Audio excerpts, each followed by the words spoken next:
Hey there, my Muñaños gamer. This is Jesus from Jesus Gaming, and I welcome you yet to another episode of Continued News and Gaming. And this past week has been indeed a roller coaster. We got some news and big surprising news, I should say, about Xbox and Xbox Game Pass. Also, and before this, Electronic Arts indeed made some announcement on its own that it was kind of expected, but I think that it is safe to say that things are about to change. So buckle up, here we go.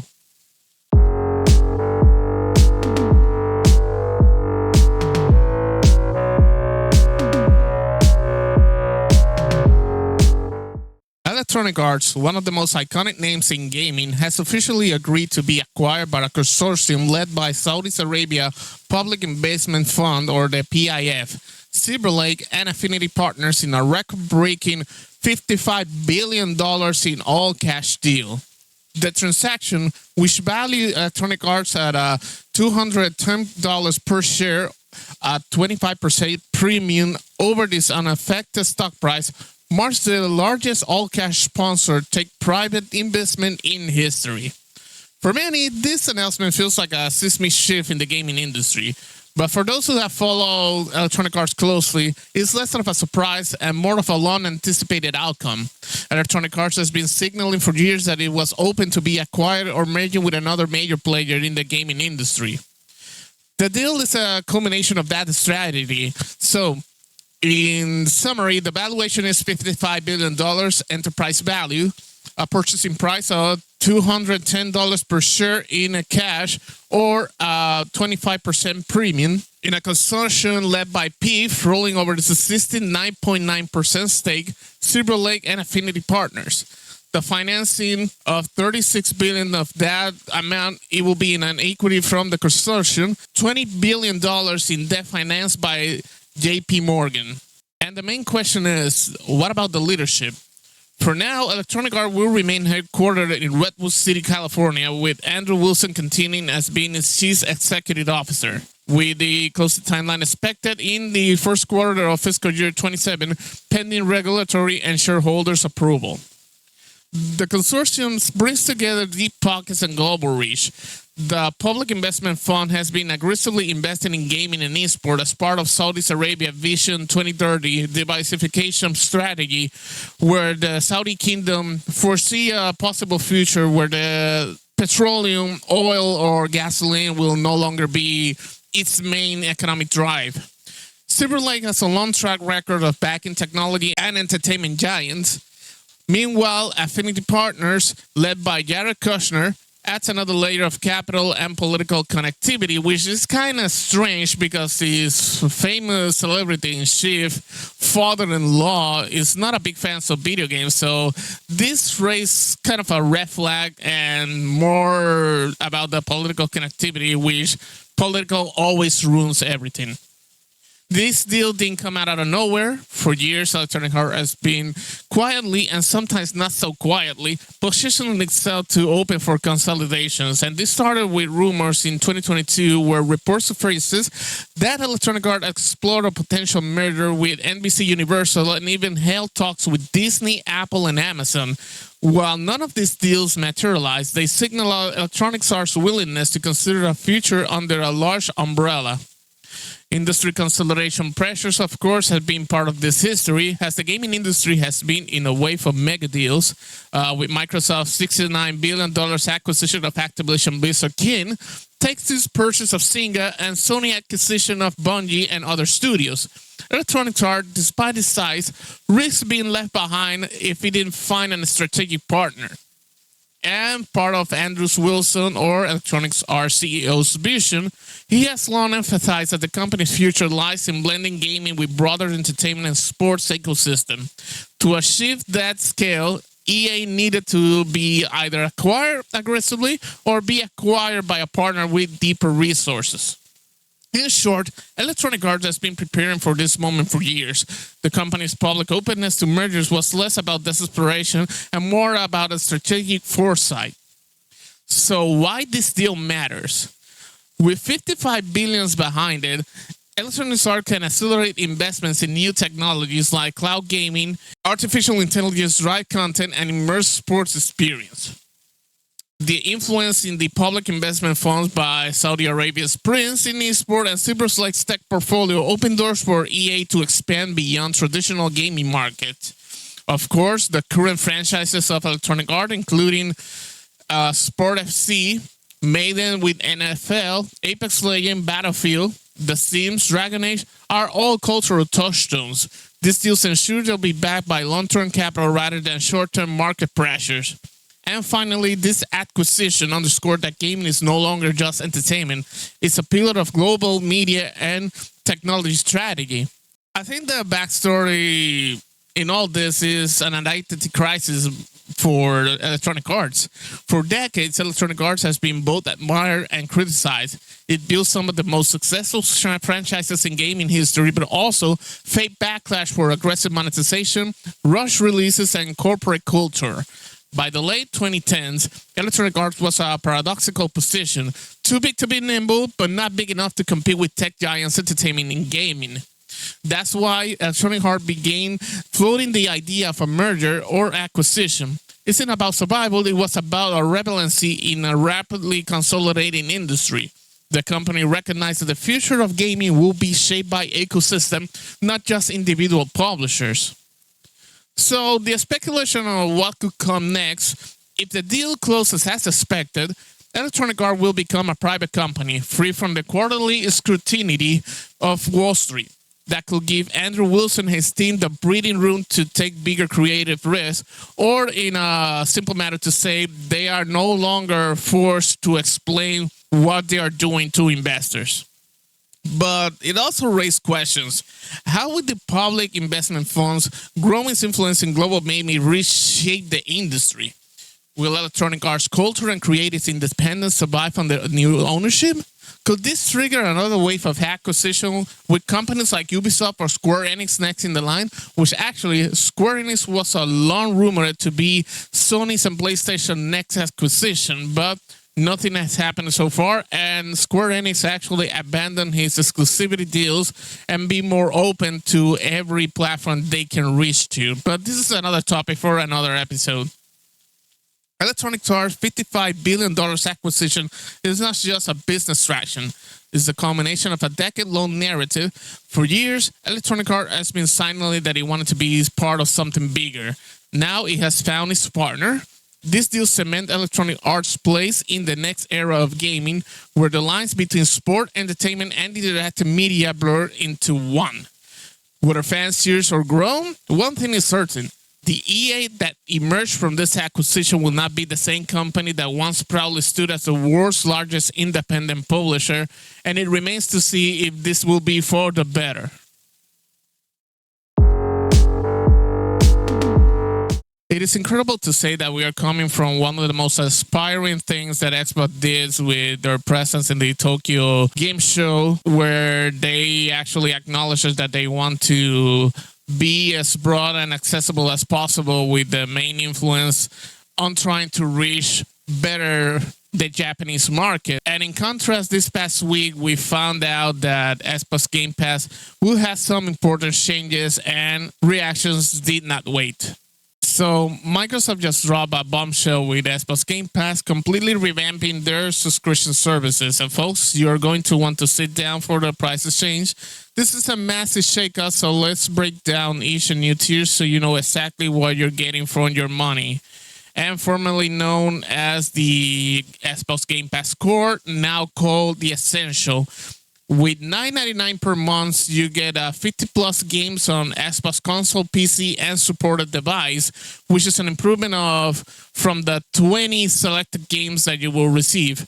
Also, you can stream games, including selected games you already know, thanks to the inclusion of the Xbox Cloud platform, online console multiplayer, and interesting enough, Microsoft had been trying to tie in the Xbox reward program, and with the Essential, you can play and earn up to $25 a year in the store with rewards, with benefits of games like League of Legends and Call of Duty Warzone as part of the collection. Next up, we got the Xbox Game Pass Premium, formerly known as the regular Xbox Game Pass, and for $14.99, you get 200 plus games on Xbox console, PC, and supported devices. New Xbox publisher games join the library within 12 months of launch, which this is one of the important changes, as previously the Xbox Game Pass regularly could receive day one releases of Xbox Game Studios releases. And of course, you can play and earn up to $50 a year in the store with the Xbox Reward Program, and including online console multiplayer and benefits for games like League of Legends and Call of Duty Warzone. Next up, and finally, we got the Game Pass Ultimate, which suffers some changes, including the pricing tier with a 50% increase, with now $29.99 per month, which grants you 500 plus games for both consoles, PC, and supported device. And as you can imagine, it lost the exclusivity of the Xbox Cloud Access, but in exchange of that, you win the Ubisoft Plus Classic along with the Fortnite Crew, which is another benefit, including the Electronic Arts Play program. With this, you got the new games on day one, including new Xbox publisher games and third-party games, which basically give the exclusivity for day one releases to the Game Pass Ultimate. Also, you will play and earn up to $100 a year in the store with the rewards and benefits for all Riot Games and Call of Duty Warzone. This includes, of course, the online console multiplayer, which it tells you that definitely the best offering is go for the Game Pass Ultimate. With the new prices for the Xbox Game Pass tiers, especially that shocking almost $30 Ultimate tier, the question is which plan is right for you is more critical than ever. So let's break down some scenarios and I'll let you decide. So if you're the only online console gamer, you play games like Call of Duty, Apex Legends, and Madden NFL, for naming some of those kind of games, specifically in the multiplayer realm, I think that you should go with the Game Pass Essential with the Xbox ecosystem for online playing. If you're a dedicated single player, either in PC or on consoles, you just want access to a huge library of games, especially day one's releases like Starfield and Avowed, but don't care much for online multiplayer or cloud streaming, you should go with the Game Pass Premium, as this is your gateway to games library. You get 200 plus game titles, and the value here is entirely dependent on how you play enough new games to justify the cost over buying them individually, and you don't mind expecting or waiting a full year for Xbox First Studio releases or third party that by Ultimate you can play day one, but for the premium tier you have to wait a year for being included on the catalog. Otherwise, if you are the all-in gamer and cloud enthusiast, you want everything: online multiplayer, the full game library, cloud streaming to play on your phone, phablet, or tablet, or you're just a fan of Ubisoft games, Riot Games, and Electronic Arts, it's no-brainer to say that the Game Pass Ultimate still gives you the value, even at almost $30 per month, which this is a luxury all-access pass. The question here is whether the convenience of cloud gaming and the addition of Ubisoft Plus Classic is worth taking a $12 plus per month than the premium tier is. So objectively, which is the most budget friendly? And it has become a much tougher question with the new pricing. Budget friendly feels like a stretch for any Xbox subscription. However, if we are looking to the best value proposition, the most content of your dollar, the crown still narrowly goes to Game Pass Premium. Why? The level of the Game Pass Essential versus the Premium is kind of a $6 difference. For those $6, you unlock a library of hundreds of games, including brand new $50 first-party titles, with the subtle exception that some of them are not day one. Plus the access to Xbox Cloud. The sheer volume of content you get for that incremental cost is immense. With the Ultimate adding Ubisoft Classic Plus and Fortnite Crew, the $12 price jump from Premium is far steeper for a more niche set of features. Therefore, Premium remains the value sweet spot, even if the overall price is higher than before. Now, I wanted to clear up that bringing this session is not about the jet and boring PlayStation versus Xbox, but I think that it is undeniable that this is a real thing with the gaming fans or the gaming fandom. So I think that it's safe to say that we are going to have a little bit of comparison with Game Pass versus PlayStation Plus tiers. And basically, the decision is up to you as a consumer. So let's put these expensive news tires into perspective by comparing them to Sony PlayStation Plus. So the basic online play, you got the Xbox Game Essential versus the PS Plus Essential. PS Plus Essential offers you online multiplayer, cloud storage, and 2 to 3 downloadable games and claimable for a limited time.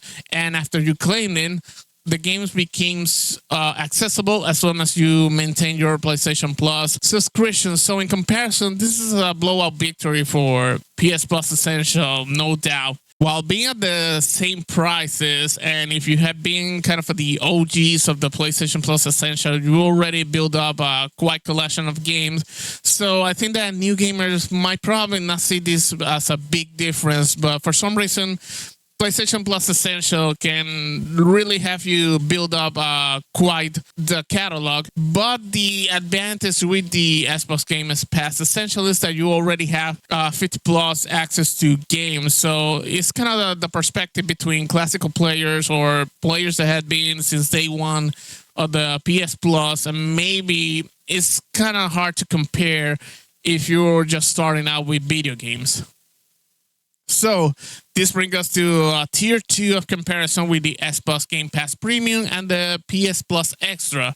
With PS Plus Extra, you get a catalog of 400 plus games that includes PlayStation 4 and PlayStation 5. No day one first party releases and all essential benefits. And maybe like in the case of new gamers with both essential plans, this kind of philosophy struggles enters again here. So the PS Plus Extra is kind of cheaper and offers incredible back catalog, while the Game Pass Premium justifies its higher prices with access to Xbox Cloud. Thing is that if you're playing those without playing or waiting for day one releases, I think that maybe the premium wins that this time if you want a cheaper library of great existing games. In the perspective of deals or in a mindset of just economics, then the PS Plus Extra is a better deal. Another tier that we should consider is the all-inclusive experience. Indeed, Xbox Game Pass Ultimate versus PS Plus Premium, which the Plus Premium brings you all extra benefits plus catalogs of classical PlayStation 1, 2, PSP games, and cloud streaming for selected titles. The price indeed is a big differentiator, and with $12 more expensive, I believe that Game Pass Ultimate gets you more robust cloud services and some Ubisoft game. PS Plus Premium offers a deep dive into gaming history for the same price as Xbox middle tiers. But unless you are a die-hard fan of cloud gaming, PS Plus Premium offers monumentally better value for the price. That, of course, is the cloud gaming experience will be the major factor here. If you don't really like or not into the cloud gaming, then Game Pass Ultimate is the winner here. So I think it's all about preference and experience. So each of their own offers the big value for your money. And I think that the message is clear. Gaming expensive is not getting any friendlier, is getting a bit harder, is getting bigger, and we indeed are heading to the era where this lovely hobby is becoming more and more budget unfriendly. So one of the main questions remain is why Microsoft did this. Why risk alienating your player base with such a massive price increase, especially on the Ultimate tier? The answer is like a combination of factors and all ties back to some very big bets. And this is all based on rumors and speculations. This is not an official information released by Microsoft. And this all pretty much the noises on the street and evidently the reactions from gaming fans, Xbox fans, PlayStation fans, and the community in general. So the first and main topic being discussed is the recouping the Activision Blizzard King cost. This is the elephant in the room. Microsoft spent nearly $70 billion to acquire Activision Blizzard King, and they had to make that money back, no doubt. Making Game Pass a more expensive premium product is the most direct way to show investors a return on a colossal investment. The price hike isn't just for Ubisoft Plus, it's the start of paying the Activision bill. There's a consideration of shifting to a service-first model as kind of a big topic that has been permeating in the Xbox discussion these days. This could be a part of a long-term pivot away from low-margin hardware and toward a high-margin platform agnostic service. They are testing the absolute limit of what consumer will pay for the all-in ecosystem. Which this brings the possibility that Xbox might pull a Sega in 2001, where Xbox leaving the hardware behind. This massive price hike, especially for Ultimate, has reignited a dramatic rumor. What if Xbox is preparing to leave the console business? And thinking back to 2001, Sega, after the Dreamcast failed to compete with the PlayStation 2, made a shocking pivot. They stopped making hardware and became a third-party software publisher, putting Sonic the Hedgehog on Nintendo and PlayStation console. Never in your wild life back in 1992, 1993, 1994, you will ever hear of this. So the rumor mill, supported by industry insiders, suggests that Microsoft could be considering a similar path. By making Game Pass an extremely expensive premium services, they could be shifting their entire business model. The focus will no longer be on selling Xbox consoles, which are often sold at loss. Instead, the focus will be selling their high-margin subscription service, Game Pass, to everyone, regardless of what device they are on. Imagine a future in 5 or 10 years where a new Halo or a Fable launches day and date on PlayStation 6, PC, and cloud services, all powered by the Game Pass subscription. This price hike could be the first major step into making the service, not the console, the primary Xbox product. It's a wild though, but with these prices, it's something impossible or mind-blowing just to think about it. This brings to the confidence in Day One exclusive. Microsoft is betting that a guaranteed Day One access to huge upcoming games like Fable, The Elder Scrolls 6, and future Call of Duty titles is a powerful enough carrot to justify the stick of a higher price. They believe the content pipeline is so strong that they have no choice to pay up. So this brings some of the voices that we've been hearing a few years ago, especially during the FTC looking for a preliminary injunction against Microsoft buying Activision Blizzard King, and we got Lina Khan, the former Federal Trade Commission leader, making a reappearance. And one of the main questions remain is that the FTC was right all along, and is kind of an interesting her reappearance. Lina Khan, who fought tooth and nails to block the Activision Blizzard buyout, a core pillar of the FTC arguments was the fear of what will happen after the deal closes. They warned that Microsoft, having consolidated so much content and market power, could leverage its position to harm consumers, especially by raising prices. And let's get objective here without any fandom, some gaming, being a gaming fan and everything. We have to acknowledge where I believe she was right. The FTC prediction has, in a very direct way, come true. Shortly after the deal was fully integrated, Microsoft has used its unparalleled content library as justification for a significant price hike. Khan's argument was that the deal will give Microsoft the power to raise price without fear of competition, and this move suggests that's exactly what's happening.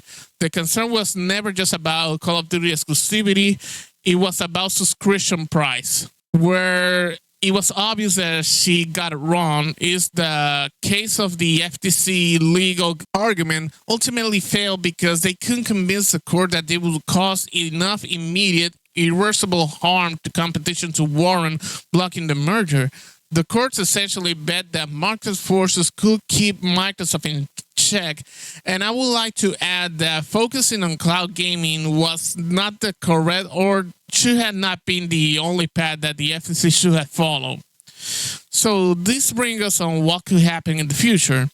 If this price hike sets a new precedent, it proves that the FTC's course fears was valid. Regular bodies worldwide will now be watching Microsoft's every move with extreme prejudice, and a future large-scale acquisition attempt will face an even greater uphill battle, as regulators can now point directly to this Game Pass price increase as a concrete example of the consumer harms they have been warning about all along. So in summary, the Game Pass price changes are more than just simple adjustments. They are a strategic move by Microsoft that reflects the evolving landscape of the gaming industry. It shows their confidence in the service values and in long-term vision, a vision that includes a powerful, comprehensive subscription ecosystem at its core. Whether this leads to a more competitive or less competitive future remains to be seen, but one thing is clear. Game Pass is here to stay and is shaping the future of how we play and probably we perpetuate in everything else in the gaming industry, and that's include PlayStation and non-Xbox branded PC gaming platform. And that's wraps up our deep dive into Xbox Game Pass, PS Plus, the future of gaming subscription, and of course the buyout of Electronic Arts to become private and no longer be a public company within Wall Street.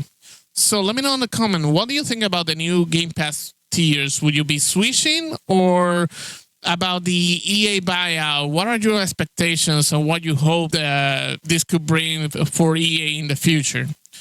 Also, don't forget to hit the like, subscribe, and notification bell for more gaming content. And don't miss the next episode of Continue News and Gaming. This was Jesus from Jesus Gaming, Health and Success, and happy gaming.